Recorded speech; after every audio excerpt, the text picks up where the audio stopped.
ইরাকে আমি কত সালে আসছি আর আমি ইরাকে আসছি যে কত বছর হয়, এই কথাটা আপনারা সবাই আমাকে জিজ্ঞেস করতেছেন মেসেঞ্জারে। তো আমি মেসেঞ্জারে তেমন একটা যাই না, তো আমি এই ভিডিওর মাধ্যমে বলে দিব আমি ইরাকে কত সালে আসছি। আমি যখন ইরাকে আসছি 2017 সালের লাস্টে দিয়ে আসছি, তখন আকামা ছিল, ভিসা ছিল, আমি ডাইরেক্ট বিমানে আসছি। যারা 2017 সালে ইরাকে আসছেন তারাই বুঝতে পারবেন কি তখন আকামা ভিসা ছিল কিনা। আমি একবারও বাংলাদেশের ছুটিতে যাই নাই। আর এখন বর্তমানে 2025 সাল চলতেছে, এখন আপনারা হিসাব করেন আমি আসছি কত বছর হয়। যারা আমাকে মেসেঞ্জারে লক দিতেছেন যে আপু আমি ইরাকে যাব, আমি তাদের উদ্দেশ্যে বলতেছি ভাই ইরাকে আসবেন ঠিক আছে, ইরাকে এখন বর্তমানে কোনো আকামা ভিসা কিছু নাই।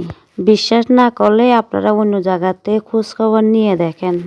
আর প্রথমত আমি কোনো কাউকে বাংলাদেশ থেকে আনা নেওয়া করি না, এগুলো আমি বুঝি না, বুঝছেন। আবার অনেকে জিজ্ঞেস করতেছেন যে আপু আপনি বাঙালি মেয়ে, ইরাকে তো তেমন বাঙালি মেয়ে নাই, আপনি ইরাকে কিভাবে গেছেন। আমাকে আল্লাহ আনছে ভাই, আমি আসছি। যারা যারা জিজ্ঞেস করছেন তারা আশা করি বুঝতে পারছেন।